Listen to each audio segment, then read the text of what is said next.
Have you ever felt confused by technical terms in machine learning? You're not alone.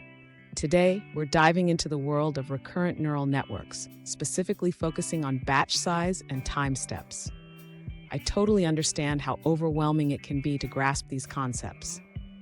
Many learners struggle with batch size and time steps in recurrent neural networks.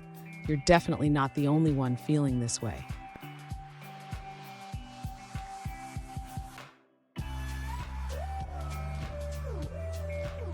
Let's take a closer look at the question. One user asked about the relationship between batch size and time steps in RNNs. They mentioned that they believe batch size is used to manage long training sequences, which is a great start. But what about time steps? Let's clarify this together. To understand these concepts, we need to break them down. Batch size refers to the number of sequences processed together in one iteration, while time steps refer to the number of time intervals in each sequence. This distinction is crucial for training RNNs effectively. Stay with me. By the end of this video, you'll have a clear understanding of both batch size and time steps and how they work together in RNNs.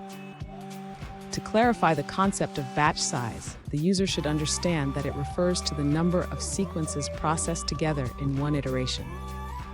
This helps manage memory and speeds up training. When training an RNN, the user can divide a long sequence into smaller segments.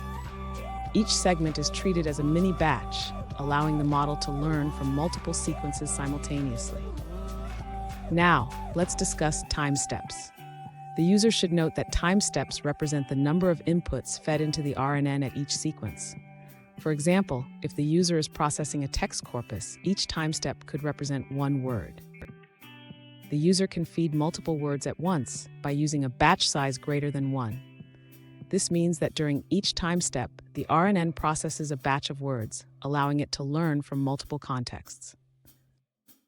In summary, the user can think of batch size as the number of sequences processed together, while time steps represent the individual inputs within those sequences. This structure helps the RNN learn effectively from the data.